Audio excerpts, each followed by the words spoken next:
Okay, wait. Okay, we're going live anyway. I forgot to tell you. So Nimp sent me a text. I think it was Oh yeah, yesterday while I was at Disney. I was like, why did Nimp yeah. send me like four messages? That Um, was when we were at the comic book store. That was the card shop next to it. yeah, so Nimp sends me. We talked about this, I don't know, a couple weeks ago. Nimp said, hey, the store I went to in the nerd quarter of the mall, they have Pokemon cards. I'll send you a picture next time we go. So he sent me a picture. They have a ton of stuff available, like bunch of ETBs, bunch of booster bundles, bunch of card packs and stuff. Their prices are fucked, bro. Like they are easily double MSRP for everything there. And the concerning part is the ETBs, which are the bigger boxes, don't have a Hmm. price on them at all. And I'm like, Yeah. those are the ones that are super fucked. Um, that reminded me, I didn't talk about when I went to my local card shop a couple weeks ago. As I joined their Discord server, um, I would shout them out. They are literally less than 5 minutes from my house, so I don't want I don't want to dox myself. Yes. Um, but super cool place, very big, very clean. I apologize to Dr. Ali Lucas. It didn't smell, which I know she wouldn't like me to say, but that is a concern for comic and card shops. Um, it was really big, really nice. Um, they posted on their Discord server like a week or two before the new expansion came out.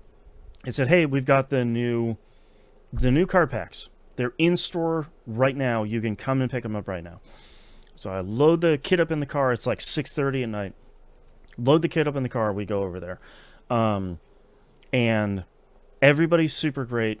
They have like a tournament that's running at the moment. They have a tournament like every weekday, for like different games and 40K and all this stuff.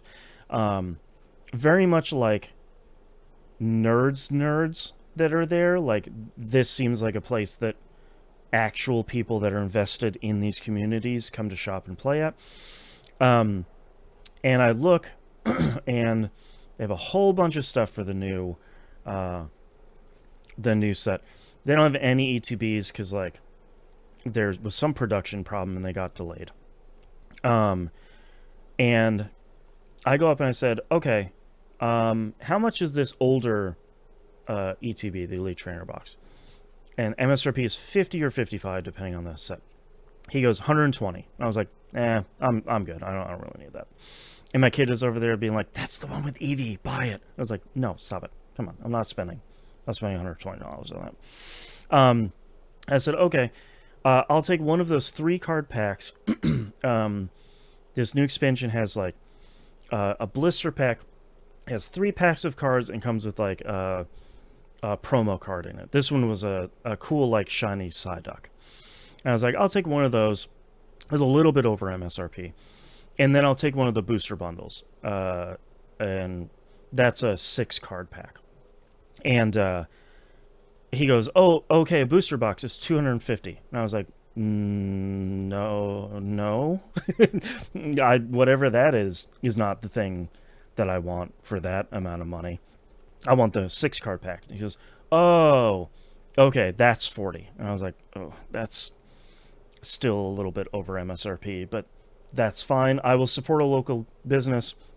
I've been reading a lot of local card shop owners on Reddit saying like, hey, we have to charge this money now. Like, don't super scalp, but like, we have to charge over MSRP because we get one shipment of any of these, and they have to last us for 3 months from a like product on the shelf standpoint and a making money standpoint.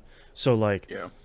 it is MSRP for like $25, but I have to sell it over that because I'm not going to get more of these, and there are no second shipments for me to get.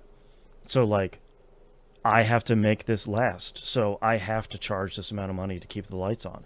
I was like, damn, just nobody is winning in this equation right now except for scalpers that are buying stuff and like flipping it online for triple or quadruple MSRP. And the people making the cards, because Yes. their product's getting sold out no matter where it goes. rumor is that 2 years ago they printed 1 to 2 billion Pokemon cards before the fever really started. Rumor is that so far this year they have printed 20 billion cards, and it still isn't enough to meet market demand. It's bananas out there. So I would recommend you to check out your membership card locations. Costco, we have one. I have been local, doing that. Which is BJ's, and it's the most hilarious name ever for me, it really personally. And better they than have Come and an Go? entire. That's right. Yes.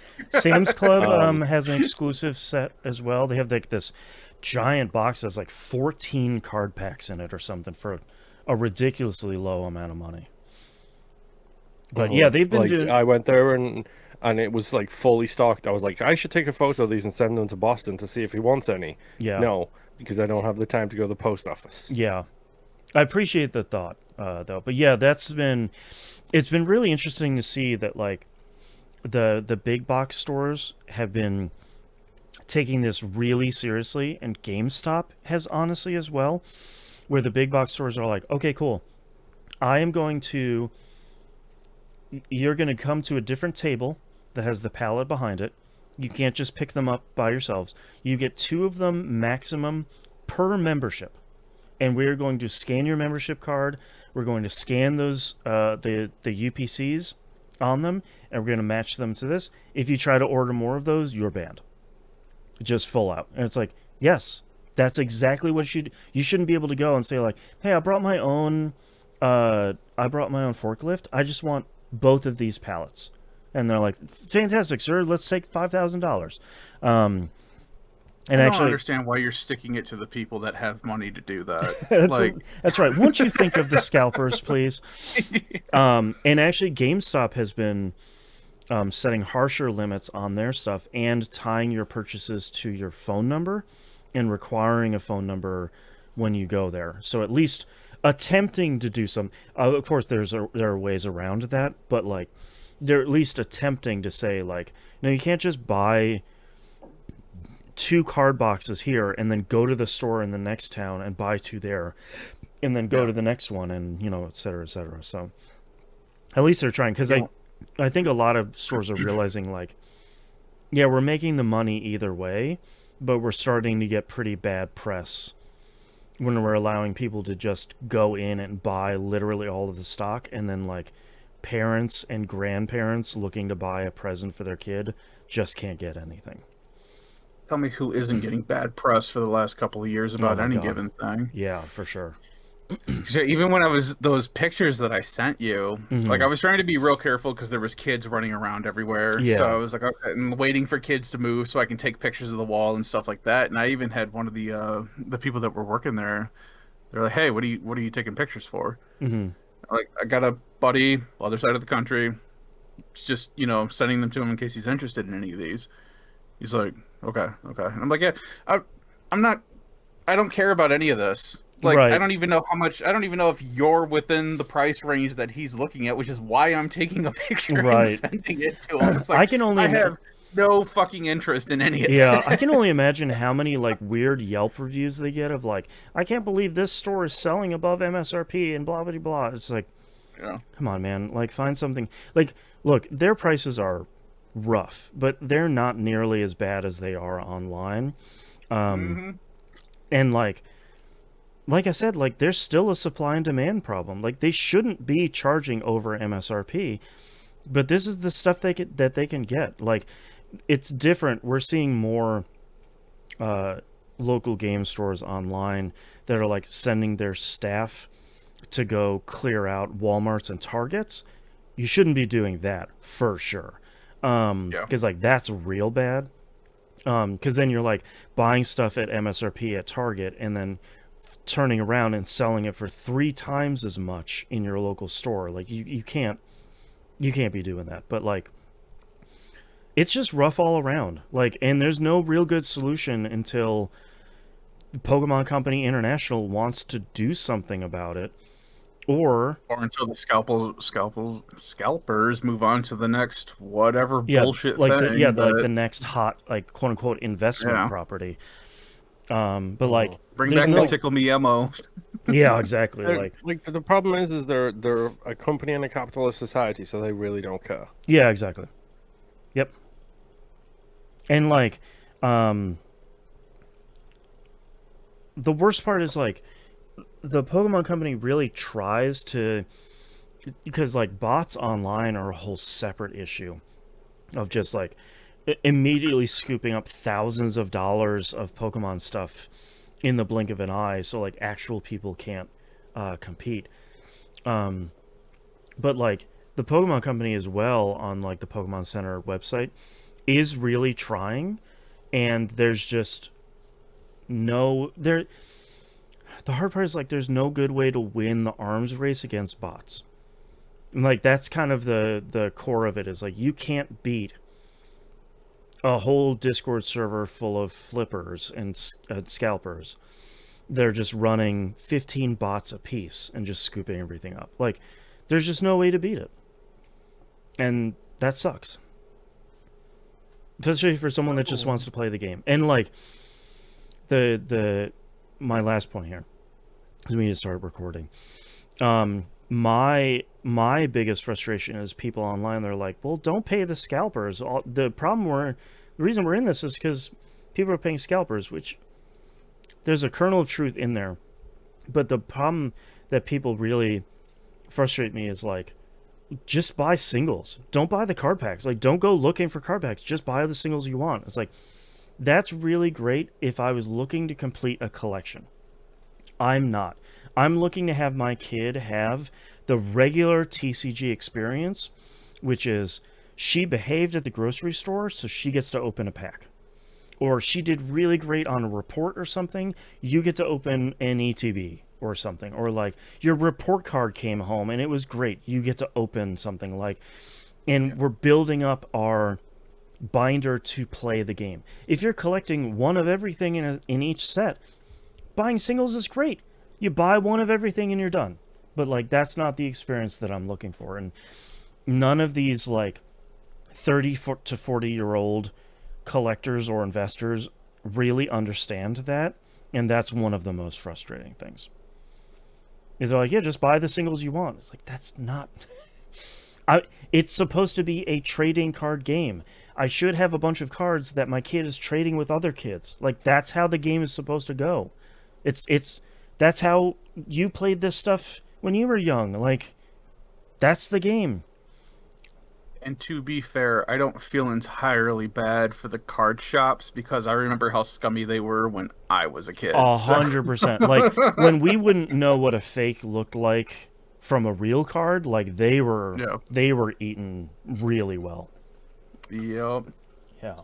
All the times that they would tell you, well, this isn't worth anything, so we'll just take it off your hands for you. Yeah. It's like, no, that should give you red flags right there. Or these shops nowadays that are trading at like 60% trade-in value or like 30% cash.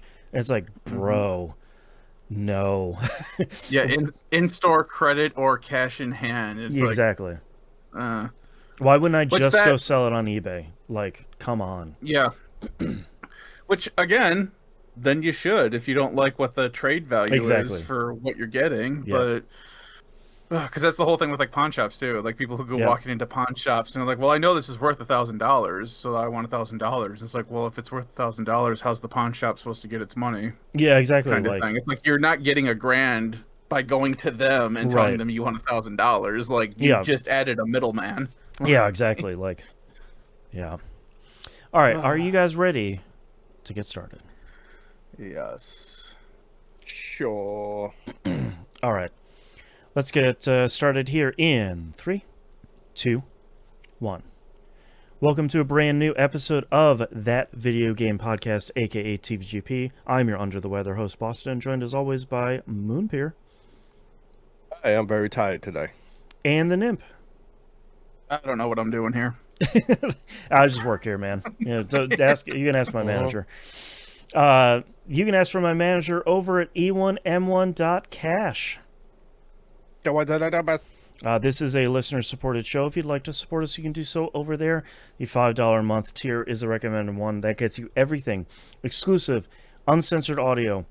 The Outcast every week, which is our great kind of everything but the video games episode. Early access to We Work Like It. Games. What's that? And sometimes video games. Sometimes, every once in a while, yeah. Can't help ourselves. Early access to We Work Like It and Critical Misses. Exclusive access to the Critical Misses production meeting and to the Wayward Sons Supernatural TV show watchcast at the $5 tier. Anything above and beyond that is greatly appreciated at e1m1.cash. What's numbers? Like those dollar bills, y'all. Put them in his pocket so he can put them in our pockets. That's right. All right, Moon, what have you been playing this past week? The true trickle-down economy is what that is. That's right. Let's make the trickle-down economy dream a reality.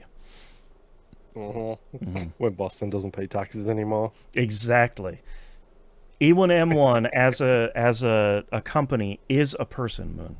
Please respect it. And come on, we all know you haven't got off your backside enough to actually do that. So maybe do that before you start making those jokes. It's true. It's true. Shots fired. I'm just saying. Anyway, I've really only been playing two things this week. The first one, we'll keep it short because we've got a whole another show dedicated to it. Mm-hmm. It's Deep Rock Galactic Survivor. Yeah, man. It's... Remember what we said, problem? Yeah, huh? I sure do. It's a problem, bro. Like, you guys a need very me to serious pick this problem. up so that way you just have another outlet to talk about it. I think I'm saying wait 2 weeks, then pick it up so we can keep talking about it forever. Yeah, I would say pick it up because it's a really great game and you should play it. If you like Bullet Heaven games, it's a real good one. Yes. Yes, yeah. And this one is all dwarf and fantasy coded, and you would probably really like it because of the callouts. It shouldn't be so full. Yeah, of all the barks are goodness. Really great. They're so good. They're unbelievable. Yeah, Deep Rock Galactic is.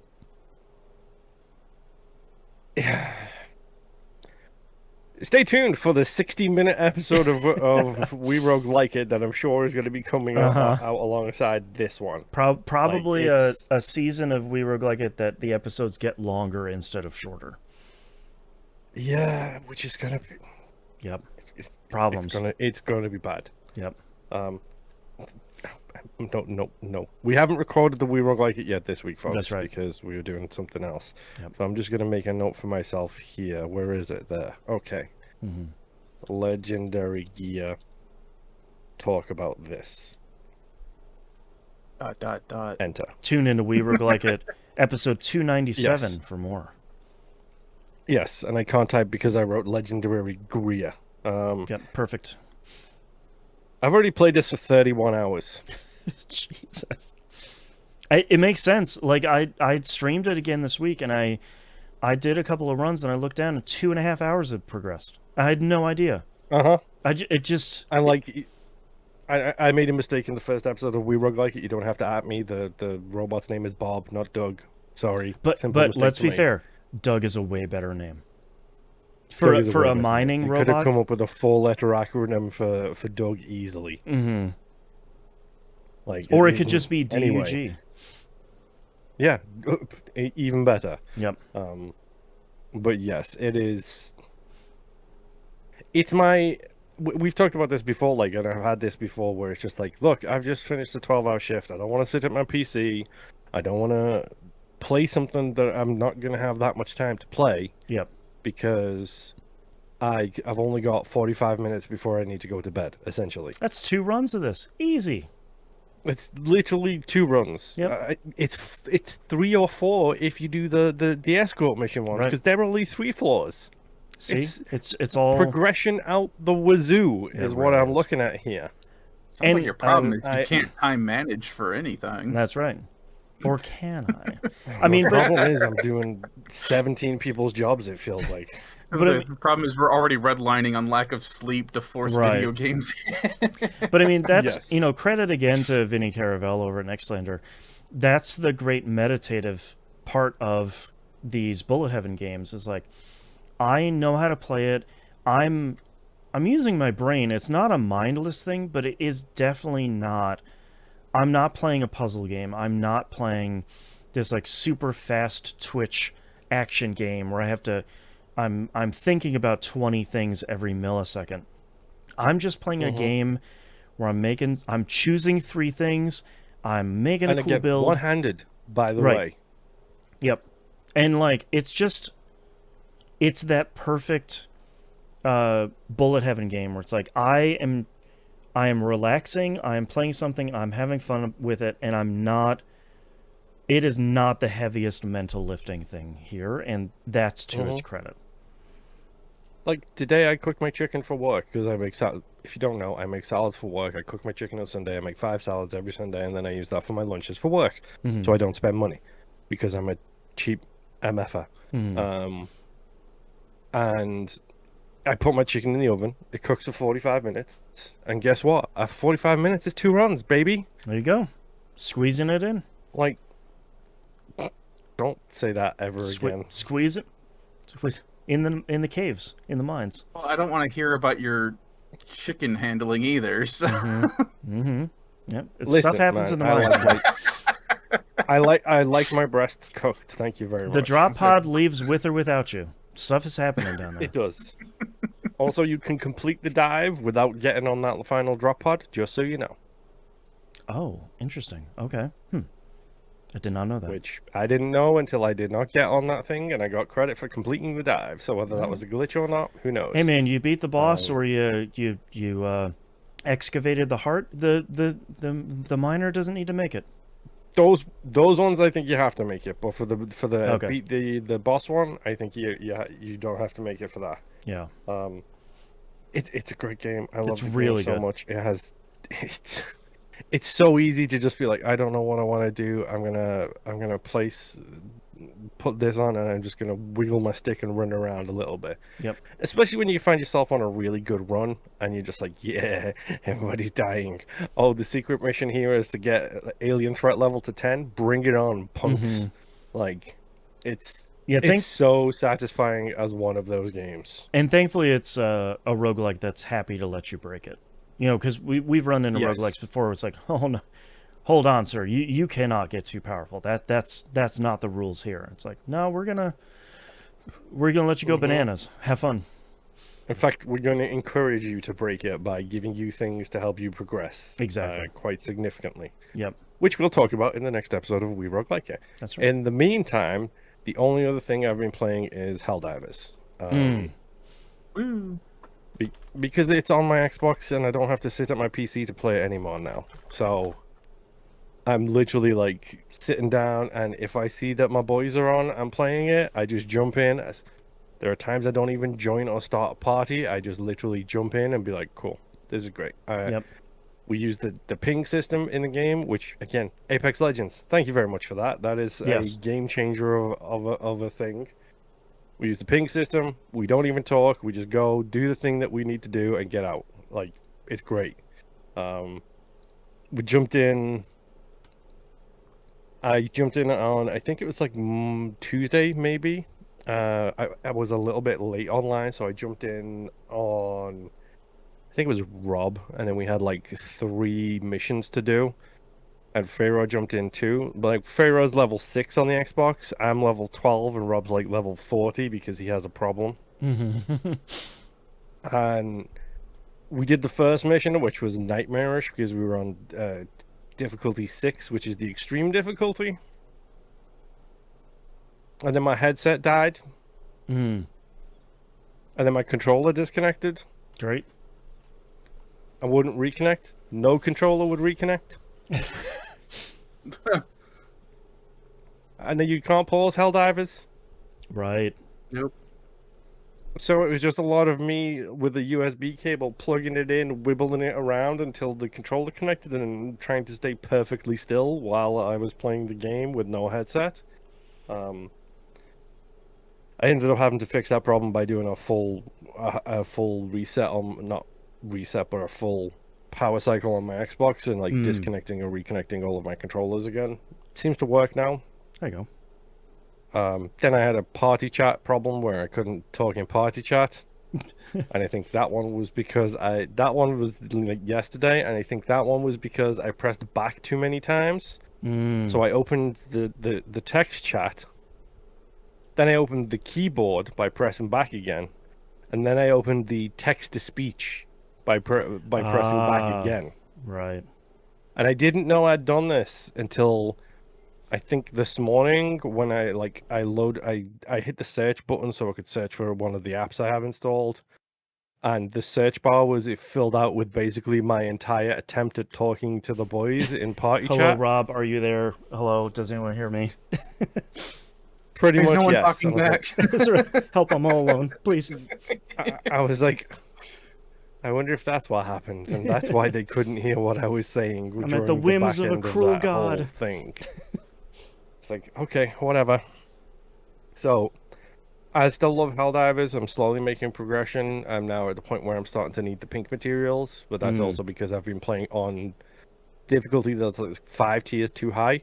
But like when I was playing with Rob and Pharaoh, like Rob ended up booking it, and me and Pharaoh finished the last 2 missions in the three stack by ourselves. Oh dang, nice. Which was pretty satisfying because like it's extreme difficulty and we shouldn't have been able to do it. Yeah. But we just mainlined the objectives. We were like, look, none of this clearing out the entire map thing. We're just gonna go get the things we need to get done and get out. So we did.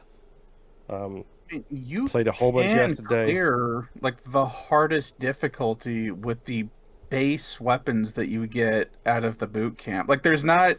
It does make the game harder, but your character isn't leveling up and getting more powerful. You are getting better equipment eventually, but yeah, but you also don't have like the backpack and your things that you call in and nowhere near as strong as they could be. Like, but you can Metal Gear Solid that thing and stealth an entire mission.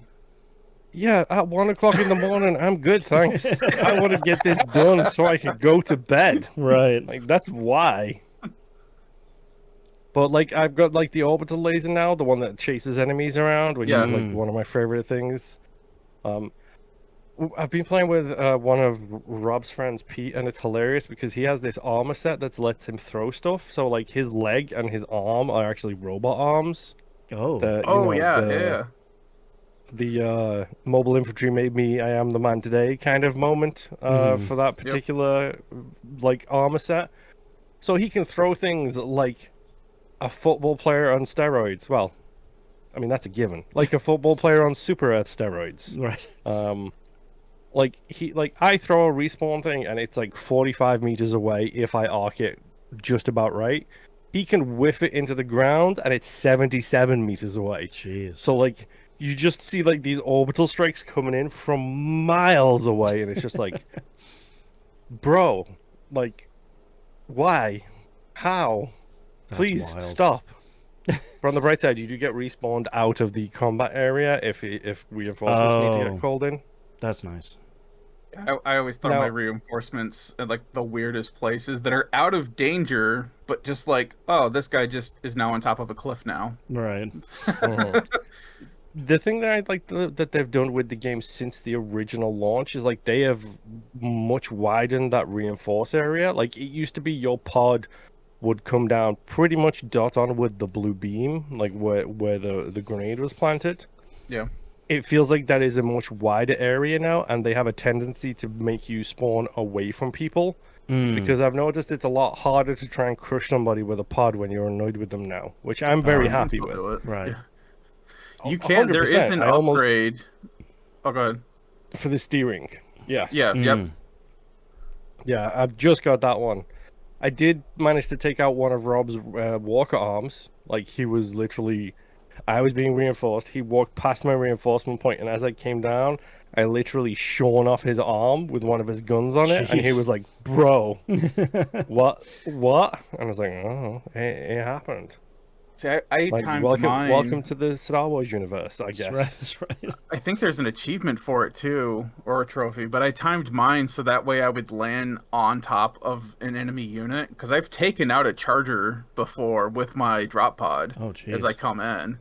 So, and I've Mhm. tried it with the Titans, and I don't, at the time, I don't think it worked right because I don't think the physics was really there for it yet. So I think you just kind of blew through it without doing anything to the Titan classes. But I think they may have fixed Mhm. that now. Hmm. Because I've seen people manage to jump on top of those things, like get on a cliff and jump on top. I don't know how, probably a jump pack, but people are Well, doing he was a crazy stuff with quarterback in that high game. school. So many great references that Boston is going to get because he hasn't seen any of them films, mate. Yep. Speaking of films, I will give Helldivers nothing but credit for being the closest incarnation I have ever played to Terminator 2's intro sequence. Mm-hmm. Dude, yeah, that. With nighttime missions when it's foggy against the automatons is literally just the intro from Terminator 2. When you're going through a city and it's foggy, and then all of a sudden all these lasers just start coming out of the shadows. It's wild It's like, looking. Yeah. bro, this is incredible. Like, it looks so beautiful and so terrifying all at the same time. Mm-hmm. And I didn't spend real money, but I spent some of the super credits that I have saved up for the war bonds on a premium item that was in the superstore. Not because it was reviewed 5 stars, because they all are. Right. Do you read the reviews? Yeah, I do. It's so good. But specifically because I can't remember the name. I think it's the Law and Order set. It's part of the super premium edition of those kind of things. And it's just a Judge Dredd outfit. Oh, that's really good. So like, I've got like a Judge Dredd mask. I've got the Judge Dredd armor with the big pauldrons coming off the shoulders Yeah. as well, like a classic WoW character. That's the Like, stuff. and I also bought the Lawgiver, which is their version. It's called the Warrant, I believe, is their version of it, but Okay. it's just the Lawgiver. That's fun. Yeah, it's an incredible pistol too. So I just put that in as my pistol now, and it takes all my effort to not run around shouting, "I am the law." I That's can't right. help it. It's Just I gonna look happen. like Judge Dredd. Yeah. The only downside to that armor set is it's a heavy armor. So your stamina is reduced and you chew through stamina so quick while you're using it. So it's the only downside. But I still love it. I can't help it. It looks like Judge Dredd, and it's such a perfect thing for this universe. Mm-hmm. I love Helldivers. Helldivers is way better than anyone thought it was, and it's still going so well. Yep. But yes, that is literally all I've had time to play, unfortunately. Mr. Nimp, take it away. Right. So the first game I've been playing, unfortunately, I have not had time to play Evil Within this week, so I'll have to make that up next week. But was playing a lot more first Berserker Khazan. I have now beaten that game. Oh. Basically, I was able to sit down part of Friday and most of Saturday while we were running around and play this game. And around, trying to think, around 9 o'clock, 8 o'clock Saturday night, I'm like, well, how many missions am I until the end? And I was on mission 5, like the 5th to last mission. Oh, okay. Like, okay, I can probably knock this out. Yeah. 1 o'clock Sunday morning. I finally beat the game. That final boss sucks. It has 3 forms. It loves every hit, even if you block it, inflicts you with chaos. And chaos basically fills your health bar with like a purple bar. And it's diminishing your maximum amount of health until you can clear it. And you have to use a potion to clear, a potion to clear it, or otherwise it just sticks and then you're dead. So the true Soulsborne experience. Yeah, it sucked. I spent a lot of time on that boss, so it was a good fight, but I'm so tired right now.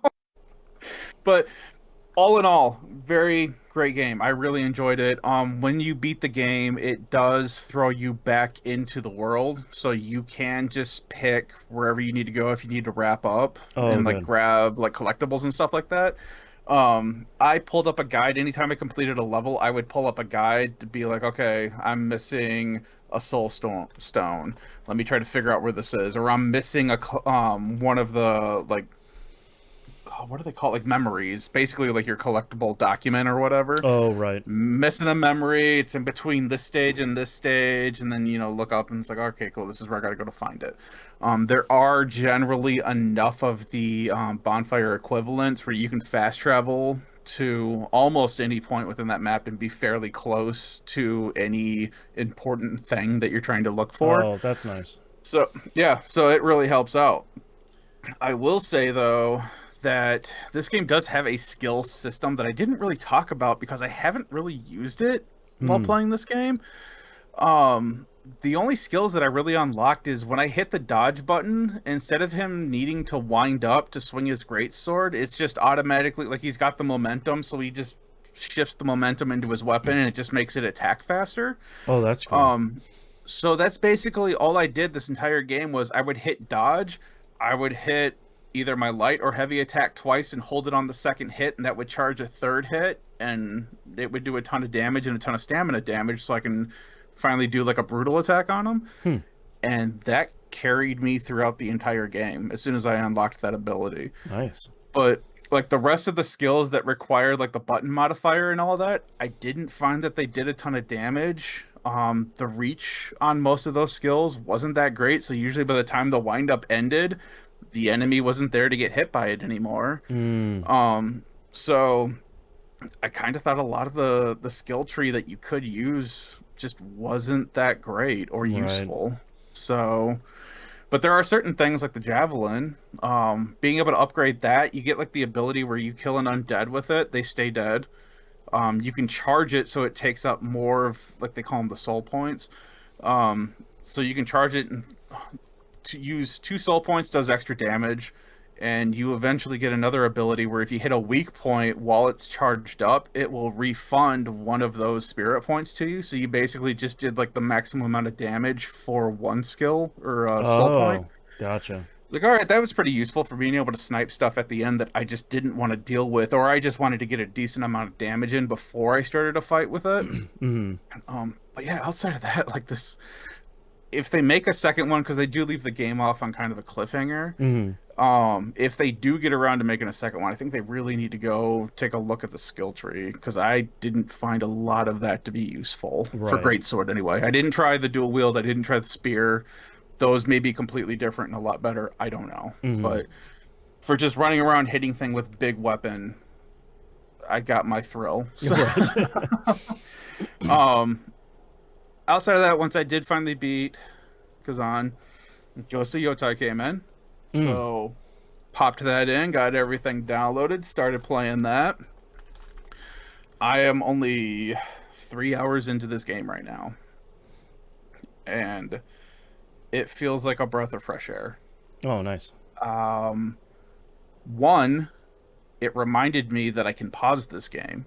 Yeah, let's go. Like Moon brought up earlier, I have been playing so many Souls-likes this year that even if I can pause a game, I've been finding a safe place to leave a character so I can walk away for a moment without pausing the game, because I'm just not used to pause working anymore. I don't know why this is the trend for video games, even outside of Souls games now. So one, I can pause my game, that's cool. But two, when this game starts, the menu is just, when you start your fresh game, which is basically this cutscene that you have pulled up right now. Before this, you choose your gamma setting and your gameplay setting difficulty. And the entire time, this tree is on fire in the background. As soon as you pick your difficulty setting, the game starts. Like, there's no in between. All right? Nice. Later on, I saved, quit, came back a few hours later, booted up the game, and I was waiting for it to go to the title screen, like all games do. Yeah, like pick continue or new game or load. Yeah. Yeah. Not this game. You tell PlayStation, I want to play this game, boot you right into the game. No title screen, no Oh, wow. nothing. And it is fairly fast, like shockingly fast. Like Nice.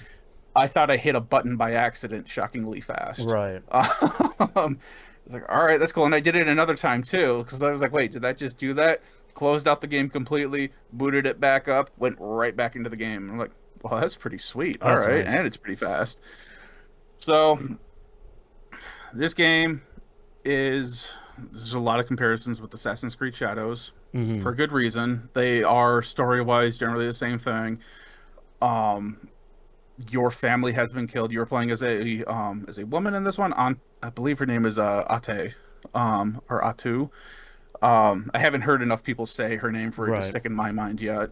But basically the Oni. Right. Her family gets killed. You are pinned to a burning tree by a sword and thought dead. And the whole the whole story progression from this point is you disappear to southern Japan, where there's been a major war raging for years on end.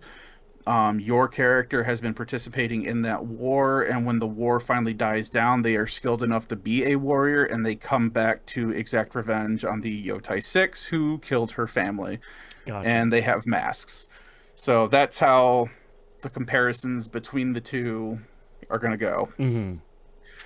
Are these the same games? No. Mm. I feel this looks a lot better than Shadows did. And it feels to me, control-wise, a lot better than Shadows. I would almost compare these like how Grand Theft Auto and Saints Row have been compared. They're basically the same type of game, but they're going in different directions. Right. And that's kind of how I feel this is. If you loved Shadows, cool. I enjoyed it too. I feel so far Yotei is a more polished, better product so far. But I haven't gotten any of the stealth stuff yet. I've killed one of the Yotei 6 because it's early enough in the story to get you kind of going with the with what's happening, because you come back to your area 6 years later, or 16 years later, sorry. Story-wise, it's like, okay, you're just trying to hunt down the remaining 5, and you have nothing to go off of once you've killed the snake, which is one of the masked people. So at this point, I'm like, okay. It basically just puts you in the world, and it's like, hey, it's open. Go figure it out. Do stuff. Yeah. Unless you're fighting, there's like no UI. It's a lot like Tsushima. There's no UI until you start doing combat. There's no point, like there's no indicator on the screen saying, hey, go in this direction. It's all, that tree looks a little different. Let's go check that out. Oh, look, there happens to be something here, or not. Sometimes it's just a weird looking tree. So far I found a fox den, which has led me to a fox shrine, which has allowed me to pray at it, get an ability, and pet the fox afterwards, as you should. Of course. I have found a random tree that there was a person who was just waiting for somebody to come and challenge him, because he wants to prove that he is the strongest. So, all right, I do that. I take him out. It was a very long, involved fight. Combat is so far very difficult. I've got my timing down for Souls games, and this is just like slightly off. Oh, so sure. I have to kind of recalibrate for this game. But after I beat him, like basically the Japanese equivalent of a bard shows up and is basically filling you in on who that person was that you just killed, and just letting you know, hey, you know, their whole point of existing right now is that they are trying to learn the ultimate sword technique from their school, and their master won't teach it to them until they have proven that they are the strongest at their sword technique. So now that you have killed him, that has given you the right to decide if you would want to challenge the rest of the school, so that way you can learn that sword technique. Ah, okay. I'm like, okay, I don't like, and that's all I know. So I'm like, okay, I'm assuming this is going to be a cool thing in the future, but whatever, we'll come back to it at some point if I ever find it again. most of the time I have just been looking around. Like it's literally just been me on a horse running around, be like, oh hey, there's a random thing over here. Let me check that out. There's a random thing over here. Let me check that out. Hey, that river is kind of forking in a weird way. Oh look, there's a shrine there. Now I have something else to, mess with. So it's That's been cool. a lot of ADHD happening in my world so Yeah, far. but like that's the thing, we've been kind of celebrating a lot of open world games over the last couple of years of like it's the thing that the most recent Zelda games have done really well of like just I'm not going to stop you from going where you want to go. Like go check out some cool stuff. If you find these things and you don't like them, that's fine. There's 15 other Yeah. cool things for you to do. Go find them too. Like just go exploring. Yeah, and there is no like there is not a character level. Oh, okay. So it's not like, oh, I can't go over here because this is a level Right. My 34 gear area and score I is haven't. not Yeah, 15 yet. exactly. Right. It's so far the same as Tsushima, where it's like, you want to go north? Go north. Mm-hmm. Like, there's nothing to stop you from doing that. Um, you do get these cards, though, and there's not an actual, like, quest, like, log area, but you get, like, these little trading card things. And when you look at your map, they're in the bottom right and you can decide if you want to track like these are like main objective kind of things. Oh, okay. So it's like, okay, I'm deciding that I want to track like the dual katana master. Oh, okay. Cool. All that does is it puts like a pin on your map, which has already been there, but it just kind of like pings it so that way you can see generally where it's at. Mm-hmm. And then when you go back into the world, it's the same thing as it was in the first game. There's no compass or indicator if you want to see, oh, am I going in the right direction? Swipe up on the touchpad, and the wind will blow in the direction that that thing is at. Right, right. Yep. So it's just you exploring and checking things out as you want. The dual katana one I did eventually do, and had to go up a mountain, and this guy is training you, and it pretty much starts out with, well, your left arm is obviously weaker than your right arm, so we need to train up your left arm. Mm. And I'm pulling up my notes here real quick because he's got some really dumb, funny things. So basically, he has you doing everything with just your left arm, and he has like the whole bamboo setup and everything from like the first game where you have to hit the buttons in the correct order so that way you can slice through that amount of bamboo. Mm. But since you're only doing it with your left arm on the controller, the button prompts that show up for the bamboo are all on the left side of the controller only. Oh, wow, that's So fun. it's like the first set was you had to hit L1 left on the D-pad and L3. Okay. And that is super difficult when you're trying to do them faster. And it gets progressively harder because people aren't normally left arm. So it's supposed to simulate the difficulty of just using, your non-dominant arm. Right. It does a really good job of it because it continues to get, I actually have a picture of it, because it got to a point, let me pull this up, where I had to hit left 1 L3 up, down, right L3 up. Jeez. Yeah, to get all 6 of them. And this is meant you're not, I mean, I'm sure you could if you've practiced it, but you only get so many tries before the master's like, all right, you're done. Oh, She's okay. like, no, I want to keep, and he's like, no, I want to keep going. And he's like, no, I don't have any more bamboo. You've wasted all of my bamboo. You have to cut more now. And so now your character has to sit there. You're not doing this. This is part of a cutscene, but now your character is sitting there cutting bamboo with her left arm, so that way she's got more bamboo to train with.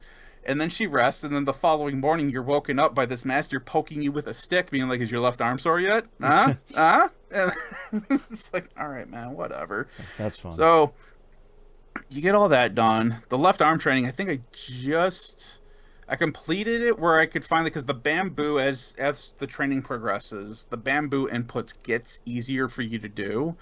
So it's not just like, oh, it's all these. No, it's like, okay, now you're starting to get easier inputs for you to do to simulate it being easier for the character. So they've put a lot of thought into this. Yeah.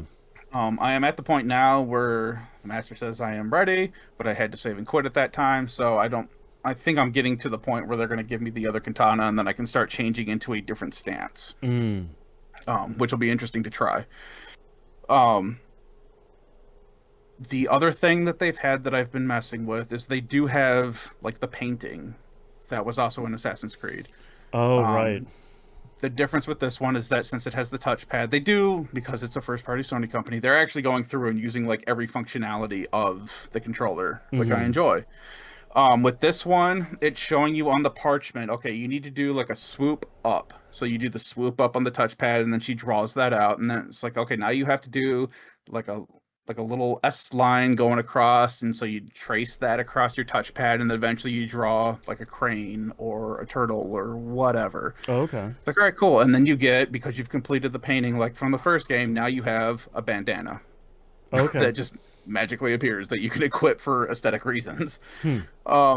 Cooking is one thing that you can do in this game, and to do that you have to start a fire.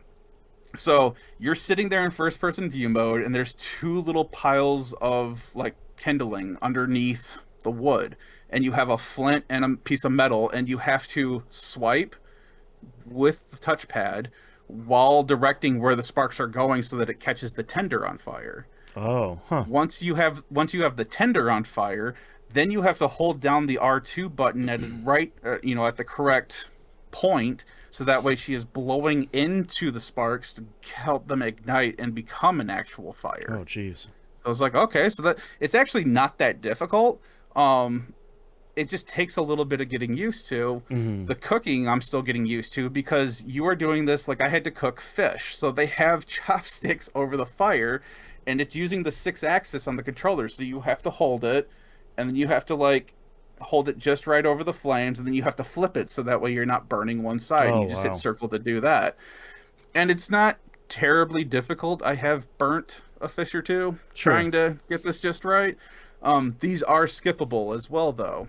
Oh, nice. So you can hold down circle and skip it. And the whole point of doing the meals is that you do get a bonus when you set up a camp and you cook something. You'll get like it'll tell you what the food bonus gives you. But so far, I can get either a melee bonus or a defensive bonus that lasts throughout one in-game day. Oh, okay. All right, cool. That's worth having. There are charms and stuff like the first game. There's major and minor charms. And that's about where I'm at so far. Like, I'm just having fun exploring and not having, I don't know, some demon spawn from hell chasing me down that I gotta get perfect parries on so that way I can Right. get past the, Yeah. I did notice too, something that was very funny to me was the cliff edge for you to climb. They have the standard, like, okay, this edge is white. Right. The funny thing is, I got to the top of the mountain, and there was a bunch of birds there. And I started looking at the white, and it made me realize they are using bird poop to Right. show you where to climb, where your Right. hold points are There on you these go. mountains. It is the dumbest, funniest Yeah. iteration of the yellow line, Yeah. That's interaction real good. line. Like, all right, man, this is going places. So I'm having a blast with this game. Nice. There's much more that I've been exploring, but it's just been pretty chill. The music's been pretty chill. Playing the instrument, I don't remember the name of it, but you get to try that, and that's also part of the touchpad. I've always liked the sound. It's like the three-string. It's like a Oh, yeah, the three-string with three-string that. guitar thing. Yeah, Mm. yeah, with that giant like fan pick-looking thing. Yep. I've always enjoyed like the tones that you can get out of those, and now you get to play them too, and you get to learn songs that you can play at the campsite for other people. So it's like, so far it's been very relaxing and enjoyable, including the killing people stuff that has also been fairly relaxing and enjoying. Right. I only had problems with one bounty that was wiping me. Oh, which was something interesting too. I almost got killed by a bounty, and as he was about to stab me in the back because my character fell to the ground, he was basically walking up and about to coup de grace me. This wolf comes out of nowhere and like grabs him by the arm and throws him down, giving me enough time to recover. Oh, okay. All right, that's pretty sweet. It does not happen all the time because this bounty that I was fighting was very difficult and killed me probably about 6 or 7 times. And out of those 6 or 7 times, the wolf showed up one time to help me. And then after that was like, you're on your own, figure it out. Good luck, buddy. Yeah. So that's been interesting too. But yeah, Ghost of Yotei, so far I am really, really enjoying it. And I would also say too, if you have a PlayStation, because I think it's only on PlayStation, I don't think it's on PC right now. Right. If you played Assassin's Creed Shadows earlier and you're thinking that you may be kind of worn out from it, I would say give it a try, or at least watch a couple videos on it, because it's different enough that I think you would enjoy it. Or go check out Tsushima if you've never played that either, because they are different enough. So, but yeah, that is all I've done this week. What about you, Boston? All right, I have played more Silksong, as to be expected. Played a ton of it this week. I made a lot of really, really great progress. At the kind of the beginning of this week, I just went through and I had like collected the 3 things I needed to progress the main mission. So I went and did that at the beginning of this week, and like through a bunch of series of things, I beat the game. So the last couple of bosses were really good. I think there's a boss you fight a couple of times throughout the game. It's like not a spoiler. The game is pretty clearly like, hey, you're gonna fight them a bunch of times. You can kind of tell if you've played video games before. The last fight with them was really good. It's another like really fun, very acrobatic set of fights in a way that I feel like not a lot of these games tend to do. That was really fun. I don't really want to talk too much about the final boss fight, but I was pretty happy with it. I think it's a very cool fight. And then once you're done with that, the game dumps you right back into the world and says like, all right, go ahead. Surely there's more for you to discover, right? That's part of what I've been doing at this point. I'm still finding new areas. I have not found all of the areas yet because I don't have the trophy for it. I think I'm at like 92% on that trophy. Thankfully, it's one of the trophies that does the percentage. So I'm almost done with that. I think I have an idea of where the last area is going to be. But a lot of what I've been focusing on this past week has been going through and trying to complete as many of the wishes as I can. The wishes are the side quests in the game. And through a lot of the wishes I did this week, I unlocked a whole ton of stuff in this game. I unlocked like 2 new crests, which are basically, they're not really loadouts, but they're more like kind of changing the basics of how your character plays, like how far their slash goes and how much damage it does. And when you do the up slash or the down slash, what does that do? And like how many hits do you do when you do a down slash? All of that stuff is dictated by your crest, and also how many slots you have for your various tools. So you'll have like the red slots, the blue slots, and the yellow slots. Like how many of them do you have in each of those? It's very similar to the first Hollow Knight, where you have like, here's how many charms you can equip. It's very similar to that, but also kind of changing how the character plays as you're going through. So I unlocked a bunch of those. I did a bunch of kind of really weird and wacky side quests. One of them I had, sort of been putting off for about 20 hours, and I'm kind of glad that I went through and I did that one. I finally finished a quest that it kind of spans the entire game. You get it really early on. Not really early on. I guess early on in Act 2. You get it early on. It's called The Taste of Farloom. Farloom is like the land or the kingdom that you're playing in. And it basically is like, all right, my master wants this incredible dish that they haven't had forever. You need to go get these 5 ingredients. No, I don't know where they are. Don't bother me about it. Go figure it out. And I'm like, okie dokie, let's go figure it out. And it's been kind of fun and going through and like picking up a random thing in the world and saying like, what is the hell is this thing? Like, what am I supposed to use this thing? And then you pick it up and it's like, oh no, you made progress in the Taste of Farland. It's like, oh, okay, I found one of the 5 things here. It's been kind of fun slowly getting those things as I've been going through and like unlocking areas and opening up secret areas and stuff like that. So I kind of like those super long quests you get of like, you're going to be going and doing this for a very long time. I finished that whole quest line, and that was a very fun payoff from like a story perspective, but also from a reward perspective. It's like, okay, that was more than a worthwhile reward for doing that very, very long quest, which I feel like sometimes in these games you don't get that. You'll do this, like large game spanning thing. It's like, okay, cool, here's a quarter of a health upgrade. LOL. Yep. It's like, come on. Here's $20. Yeah, it's like, cool, come on, man. What are you doing? Like, gosh, jeez. Fayware in chat says, let's just mention he beat the final boss on his 3rd attempt. I did. I felt like I really saw the Matrix on that time I was fighting it. It was one of those fights where you're like, no, man, I played that one pretty perfectly. I can't find fault in that attempt. Okay.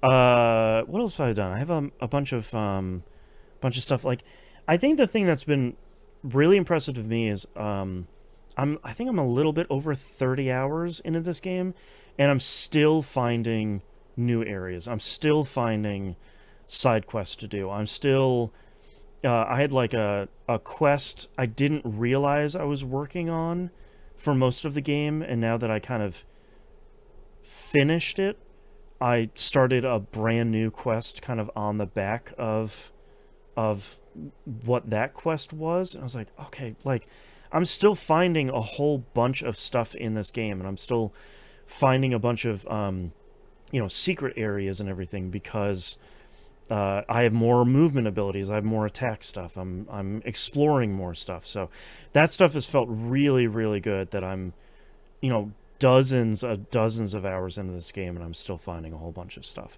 But I think I'm kind of at the point now where I'm gonna start looking up more stuff to kind of like nudge me in the right direction, where it's like, I don't have many side quests left. I think I have 2, maybe 1 or 2, and after that it's kind of like, okay, I don't know if it's the case, but I'm going to assume that just like the first Hollow Knight, this will probably have some sort of true ending that I haven't met the requirements for. So like, what's the next step for that? And like, where's the next area I should be going? And did I miss any side quests or stuff? Like, I don't really need to know 100% exactly like everything I need to do, but I kind of need that gentle nudge of like, where should I go?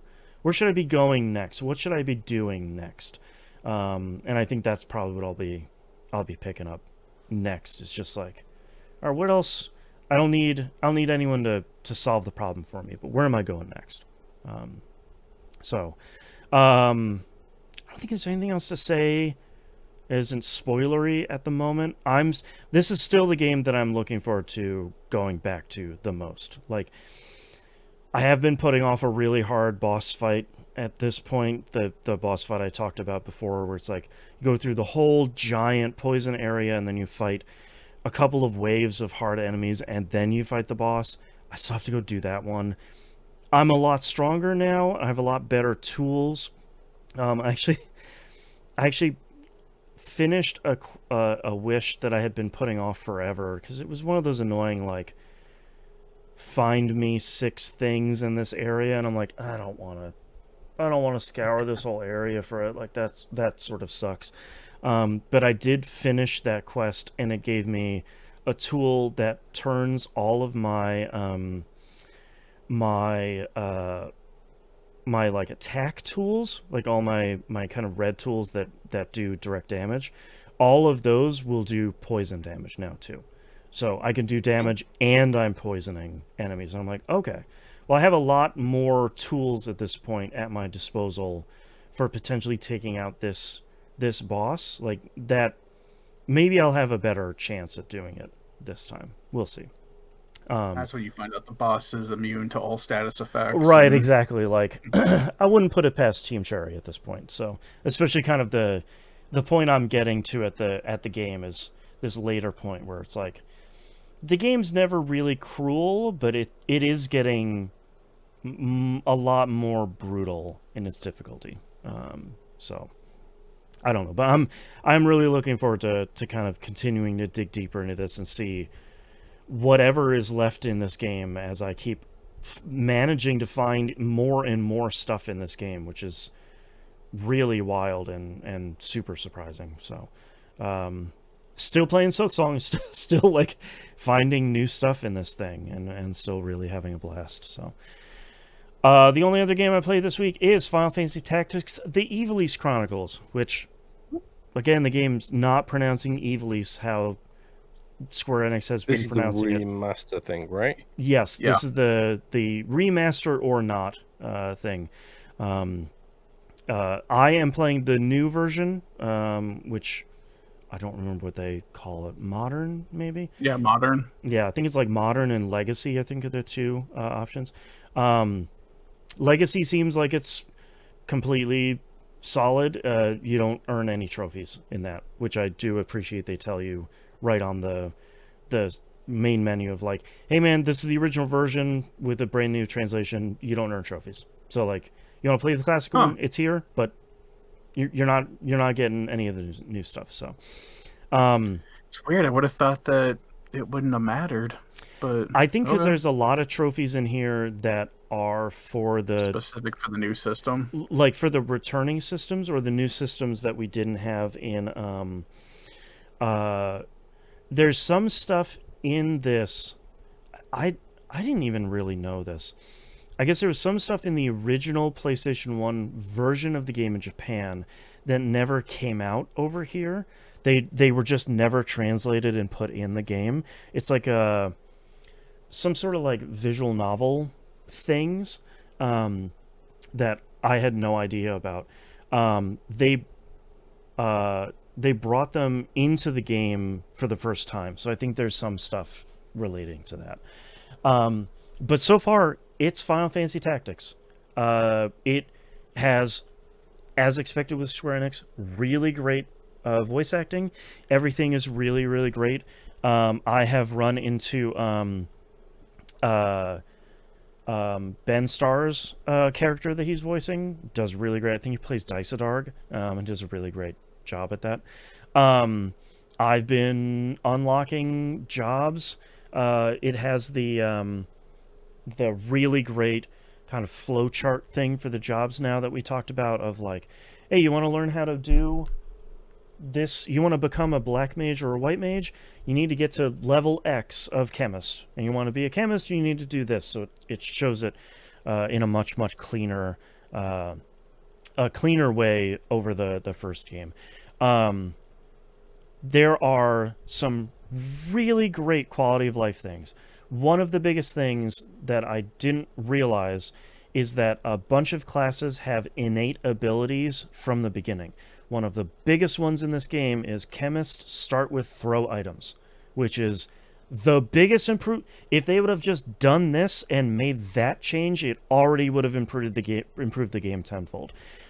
In the original game, you don't want to grind for 15 hours to finally unlock the job ability to throw an item. Yeah, so like if anyone didn't play the original, basically chemists are the only class really that can use items on the battlefield.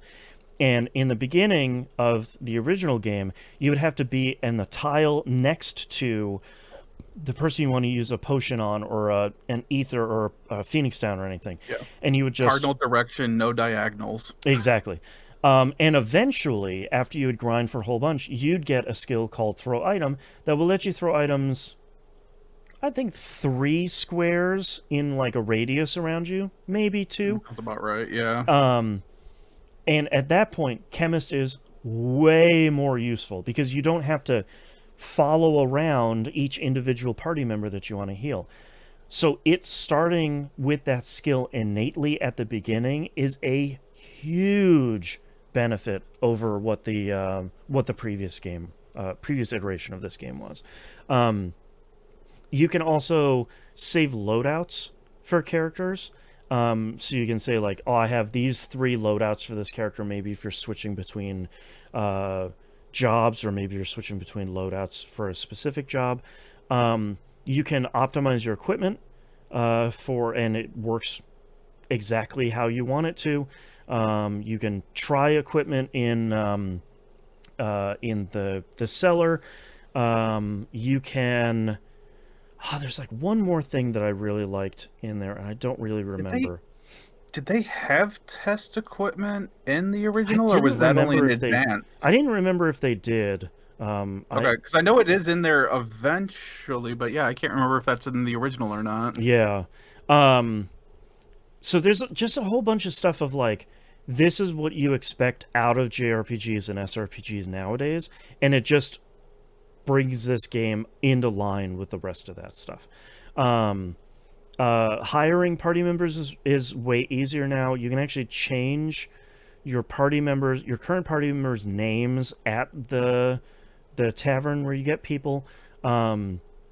Rumors cost like way more money than I remember, which is really weird. The guy that does the tutorials is fully voiced now, which is kind of weird when you go in the codex and you're reading stuff about the world, and he's like, who can say if these tales are true or made up from the church? And I was like, shut up, man. Just shut. I'm trying to read this stuff. Be quiet. I think they have rebalanced the difficulty, which is really interesting because one of the hardest fights I have had in this game every single time I play it is that very first fight after the tutorial fight. So when you start at the beginning and it's you and Gafgarian and you're defending the church and you kill all the people with Agrius, that's, you like cannot lose that fight because you only control Ramza and everybody else fights and you're going to win that fight. But the very first fight outside of the academy with you and the rest of the recruits, when the vagabonds come into town, always struggle with that fight a lot. And that fight seems a little bit easier now, and having a chemist or two that can throw items makes it way easier this time, which is really great. Nice. But I went through a whole bunch of stuff. I'm like well into chapter 1 now. You meet Argath is his name now. They changed a bunch of characters' names. I'm assuming to be more accurate. You reach Argath, who's like the really rich, snooty jerk. It's really weird to not have random battles anymore, but it's actually really easy when you go to a node on the map that doesn't have a town on it. You just press X, and the game goes, oh, you ran into enemies! That's so weird! Do you want to fight them, or do you want to run away? So that's kind of fun, because like we talked about last week, there were a bunch of times where you're like, my whole party is on death's door. I just need to go back to a town, and it's 5 nodes away, and I'm going to fight something, and it's going to have chocobos, and I'm going to die. So like, you go save, move forward 1 node, save, that's right. Move forward a node. Reset my PS1. Like, yeah. So that stuff feels way better, that you can just, I'm going to choose to start a fight at this point, as opposed to, oh god, I need to just make my way through this. So that feels really good, but as tradition dictates for this game, I got to the Dormer slums and fought that battle, and that battle took 2 of my party members. Just turned into crystals, 100% completely dead, which is frustrating, but that's kind of what that fight is always going to do, because it's the first time you run into enemy archers and black mages, and they are just going to chew through your party. And I had my own white mage, which she was doing some great work, but it's just, that fight is going to take party members from you, and you just need to come to grips with the fact that that's going to happen. The only thing that is sort of weird that is taking me a little bit of time to get used to is in most SRPGs, and I think in the original Final Fantasy Tactics, you would pick your party member from a list of like, here are all the party members you have in your squad. And then you would put them on the battlefield. It's reversed this time. You pick the spot on the battlefield, and then you say, I want this party member to go there. Not the world's biggest change, but it's one of those like, that's not how these games work sort of thing. So you're kind of rewiring your brain a little bit. But it does give you an opportunity when you're setting up your party on the battlefield that you can do anything you need to do in the battle menu. So like you can change jobs, you can change equipment, you can do anything you want to do to your party while you're setting up and putting them on the battlefield. So like that's a way bigger change than I was expecting it to be. So I also have to say I'm the last person that I would have expected to say these words and have these words come out of my mouth. I actually don't mind how the game looks. And yes, they have pixel smoothing, but they're doing something with it in motion. It does not look good in stills. And even if you're watching, I think, a YouTube video, I think it still might look a little bit weird. But they have the pixel smoothing, but then they also have a filter on top of that that's doing some dithering. And I think it actually looks really good, which is very surprising. And I know people aren't going to believe me because I've been a vocal proponent against these things. But, like, there's something about how that looks that gets the art sort of looking closer to how the cutscenes look in a way that I really wasn't expecting. And I'm really surprised that they were able to pull it off in a way that I think looks kind of cool. So I kind of don't have any complaints about this at this point. I keep Sounds like something a heretic would say. That's right. But like, it's really interesting though, because speaking of heretics, I am playing two games at the same time that are basically like, hey, did you all know that like the church is real bad? Like this and Silksong are both like, maybe religion can potentially be a problem if exploited to take advantage of the masses and those who need our help. It's like, oh, okay, yeah, sure, yep. But like, it's Final Fantasy Tactics, which is one of the best games ever made, and they just kind of improved it, and they just put a bunch of quality of life stuff in there and kind of made it play more like a modern game. So like I'm super happy with it so far. I really don't have any complaints, and I played I think about 2 hours so far, but a lot of it so far has been like, I'm in my menus, I'm setting up my party, I'm doing I'm doing the thing, I'm doing the strategy party building thing, I'm seeing which job I want this character to be and which job I want this person to be and that sort of stuff. But that, to me, that's the fun part of these games, is setting up your party and rolling the dice and saying like, oh, of course I didn't hit that imp that I'm fighting because I only had an 80% chance to kill them. That's right, percentages in an SRPG, grumble. But that's stuff I love. I'm super excited to give this a run on the Portal. So it feels like a really great Portal game. Yeah. And the only thing I forgot to mention too, music sounds great. I think nice. I don't think they have redone it. I think if anything, they might have potentially restored the original soundtrack, but I don't think they've re-recorded anything. It just sounds like the original one, but maybe they've taken if anything, I want to go look up and see what they've done at the tracks. If anything, they might have maybe remastered them from the original music, but not like here's an orchestra doing this soundtrack. It's like, nope, that's still got the same soundtrack here, man. So How are the death cries? okay, I have one problem. Thank you for reminding me. For anyone that didn't play the original, the death cries in the game are basically like Meow. And they're very like a waveform in a 16-bit, like it's a 16-bit like sound effect, but it's basically like we're manipulating waves and not like here's a recorded sound. They have recorded a lot of the monsters will make a monster noise of like blah, or like a big cat will be like blah, like it has like an appropriate death sound in a really unsettling way. The human enemies have voiced death sounds, so it will be like and my life extinguishes blah. And it's like, that's maybe a little bit more intense than I want to have happen.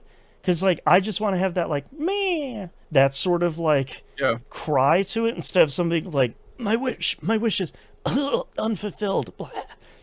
It's like, that's, okay, yeah, I'm killing, like, a person, but maybe don't remind me about it. Like, maybe we're, like... a little too close to home.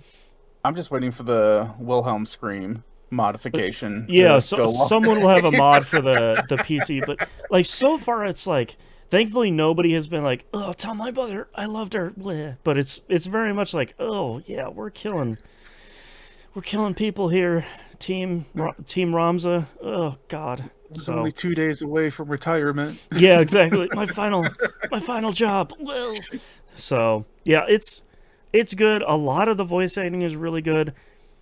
A lot of it I know is going to be really brutal as this game goes on, because this game gets real rough, man. And for those that don't know, they did British voice actors. Yes. Which I don't have an issue with, but apparently that threw off like a ton of people when they first heard it. Have you never played a Square Enix game before? Like, come on, man. Have you not seen a Dragon Quest game? That's right. Right. So far, a lot of the voice acting is good. There's like an Argath torture scene at the beginning of this game that I'm like, this is way more intense with voice acting, man. Jeez. Okay. Sheesh. So like, it's all real good, but this game gets pretty dark. So I'm a little worried about how a lot of that voice acting is going to go as it goes on. Yikes. So, but so far.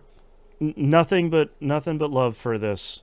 I think they have treated it with a good amount of respect. I think, especially for a game they had to rebuild from the ground up. Like it still feels like Final Fantasy Tactics, which is pretty impressive. So, all right, that's all I'm playing this week. Let's take a break. Okay. I will be right back in 2 seconds.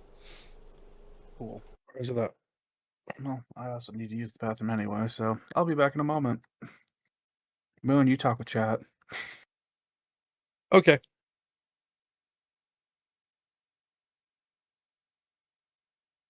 Hi, chat.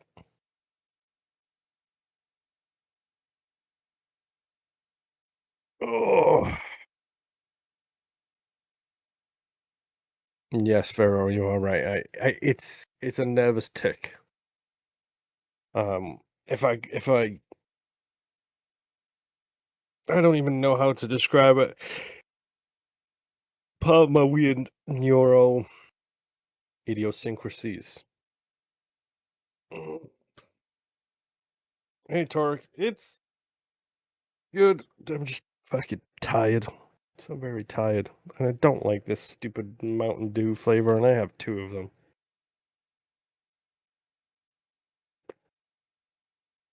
But yes, Pharaoh, if you actually look at my beard, I have 2 bald spots. I have one right here. Here.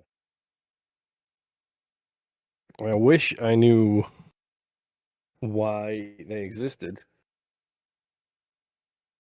So like these days I don't give a fuck about my yes, this is the Howard Trolley Mountain Dew. I'm too lazy to fuck with my beard too much these days. I comb it, I shave it, I oil it. But I'm too old to give a fuck about the fact that I've got the same with the slightly thin hair on the top, same with my the bald patches on my beard. It's just like I'm too fucking old to care. Like if you want to judge me on how I look, like I'm not interested in talking to you. You may have had that opinion before about other opinions here. But like Mike in chat says, has similar issues with his beard. But the problem I have is when I pluck hairs out, it's these ones. And these ones just grow back so quick and so thick. Like the sides are thinner. At one point I had pork chops, which was actually worked pretty well because this gets pretty thick too. So I had pork chops that came down to like here and clean shaven face here. Then I spent probably about 5 years with just a goatee, like just this. And then as I got older, I got lazy. I got very, very lazy. I am very lazy. I'm talking about my beard. I'm too lazy to like shave it all the time. I haven't shaved yet. Like that's why, honestly, that's why when we come into the show, this bit is a lot darker because I take this down twice a week. The bit on this section, I get rid of this like twice a week, but like I do it after the show because once I've sat here in this chair for God knows how much time, I just get all sweaty. So if I take a shower before the show, I have to take a shower after the show as well. Yeah, I gotta shave my head today too because my hair is getting too long. What little bit of hair I have on my head. Well, I'm gonna be due for a haircut real soon because the scientist wings are coming out a little bit when I put my cap on now. Mm-hmm. I usually go by if I can grab it, which I can just barely grab my hair now. It's like, all right, it's time to shave it back down. Usually takes about 2 weeks, so 2 to 3 weeks depending. No, and I do it at home. I've been doing that since the military, just shaving my own head, because in the military it was like $20 for a haircut, and I always thought that was the dumbest thing. Of why am I paying? And it was on purpose. But it's like, okay, I'm paying $20 for a guy to just buzz me, right, like down to the skin. I can do that. So I started shaving my own head when I got into my A school after boot camp, and been about 15 years of just shaving my own head every 2 weeks. So goodness. even when I had hair, right. Like if I have something important coming up that I have to do, I will go and get a professional haircut and beard trim and everything, and it usually works out pretty nice.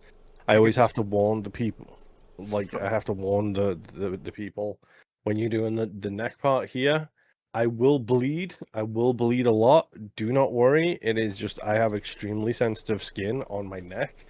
So like even with like a brand new fresh razor blade, hot towels, the whole 9 yards, it's like no, you will catch me and it will bleed and you're fine. Yeah. I just have very pronounced pores and very sensitive skin.